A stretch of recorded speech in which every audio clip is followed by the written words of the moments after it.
Hello लोगोफोर खुलुमबाय बयखौबो आंनि गोसो गोरबोजों गोजोननाय बावहरबाय। आं दा बे समाव बिसमुरि हालामनि लांदां फोथाराव दंफैयो। बेसेबांबा गिदिर लांदां फोथार, जाय फोथारानोखि बोसोर बोसोर ओरैनो माइ आबाद मावालाबानो, जायखिजाया गोरान आबाद मावालाबानो ओरैनो गोग्लैना दङ। नायदो, हाफोरखौ नायदो, नोंथांमोना नुयो। जेसेबांनो नोंनि मेगनजों नायहरगोन एसेबांनो लांदां आरो लांदां नुदों। बे लांदां फोथारखौ मालाबा मालाबा नुनानै गोजोननायबो मोनो। मानो होनोब्ला मोसौ बोरमाफोरा गांसो मोनजानो थाखाय जोबोद मोजां जायो। गांसोनि थाखाय मोसौफोरा जेरैबो आंखाल गैयै जायो। खिन्थु मोनसे बाथ्रायाव दुखु नाङो। बे दुखु नांनाय बाथ्रायानो जाबाय, जों एसेबां गिदिर हालामखौ जुदि ओरैनो बोसोर बोसोर आबाद मावना लाबानो जोङो जुदि ओरैनो गारसोना दोनोब्ला बेयो मा जानांगौ? बेफोरबायदि हायाव जुदि जोङो गोसो होनानै जायखिजाया माबा मोनसे टेकनिकेल राहा बाहायनानै जोङो दैफोरखौ लानानै जोङो आबाद मावोमोनब्ला बेसेबांबा मुलाम्फा मोनगौमोन जोंनि आबादारिफोरा।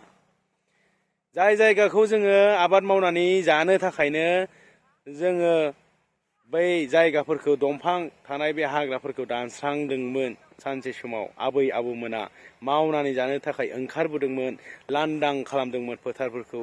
नाथाय दिनै जोंनि जेनेरेसना, जों बायदि मानसिफोरानो जों बेफोर आबौमोननि बे सिमांफोरखौ जोङो मोगथाङाव लाबोनो थाखाय जों नाजायाखै। बिथांमोना दानस्रायना होलांबाय, बिथांमोना दानस्रायना गालांबाय। खिन्थु बिथांमोननि मा हास्थायनाय दंमोन, बिथांमोननियाव मा साननाय दंमोन, बिथांमोना बेफोरबायदि हाखौ लानानैनो बिथांमोना रायजो जाबोनायनि सिमांखौ नुदोंमोन।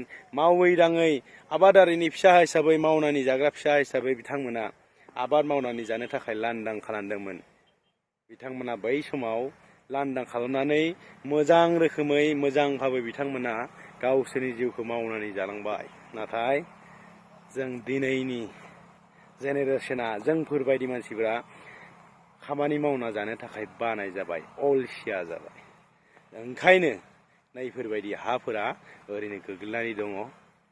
बेफोरबायदि हायाव मावनानै जानायमोनब्ला दायो मेसें बोथोर, बे मेसें बोथोराव जुदि जोङो लाइ लाफा मुला आलुआनो जा जायखिजाया आबादखौ खालामनो थाखाय जोङो नाजानाय मोनब्ला हयथ' बेयाव मोजां आबाद मोननो हागौमोन। नाथाय जों बेखौ खालामाखै। जों ओरैनो सा साज्राङै नायनानै बेयाव आबाद जाया होननानै जों गारनानै दोनबाय। जायनि थाखाय दिनैनि तारिखाव मुथासे लाइ नांगौब्ला 10 थाखा होनांगौ, मुथासे लाफा बायनो थाङोब्ला 20 थाखा होनांगौ, बानलु फुवासे बायनो थाङोब्ला जों 30 थाखा होना जानांगौ।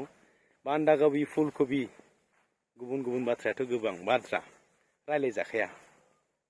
आरो जाय जिनिसफोरखौ जोंनि बे जायगायावनो माखासे हाया ओरैनो गोग्लैना दोङो, जाय जिनिसखौ जोङो मावोब्ला ओरैनो मोनगौमोन, मोनजागौमोन, बेफोरबायदि जोङो मैगं थाइगंखौ जोङो मावनानै, जोंनि हायावनो मावनानै जेनुइन आबादफोरखौ, अर्गेनिक आबादफोरखौ जों मोनजागौमोन।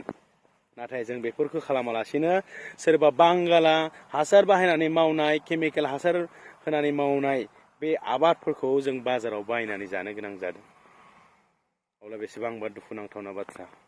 जियानो जादोला, आं हारसिं सानना मा जानो, आं हारसिं बुंनानै मा जानो, नंगौना नङा? जों बयबो सानलायनांगोन, मावग्राफोरा सानलायनांगोन, आबाद मावग्राफोरा एसे गोसो होनानै जोङो मावनो नांगोन। जायफोरानोखि अफिस आदालताव खामानि मावो, जायफोरानोखि साखरियाल मावो, बिथांमोनाथ' मावनानै जानो हाखाया। बिथांमोनखौ जों बुंनानैबो लाब गैया। जायफोरानोखि माबा मोनसे मोजां खामानियाव हाबनो हायाखै, बिजनेस लाइनाव हाबथ'वाखै, जायफोरा गामियाव दङ, बिथांमोना एसे नाजानानै जुदि मावोब्ला जोंनि बाजाराव हयथ' जानाय लोंनायनि मैगं थाइगं, आलु, लाइ लाफा बेफोरबायदि आबादफोरनि दामा एसे खमायगौमोन।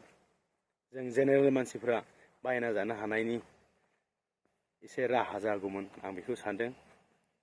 आसा खालामदों नेक्स्ट बोसोराव, फैगौ बोसोरफ्राव, जिहेतु गोदान बोसोरा सफैनोसै, गोजां बोथोरा थांनोसै, गोदान बोसोराव जोंनि आबादारिफोरा, जोंनि गामियाव थाग्रा, खामानि मावनानै जाग्रा आदा आफा बिदा फंबायमोना जाहाथे गोदान बोसोराव गोदान मिजिं लानानै गावसोरनि दावगानायनि, जौगानायनि खामानिखौ मावनो थाखाय नाजायो आरो गसायाबो बिथांमोनखौ थुलुंगा होयो।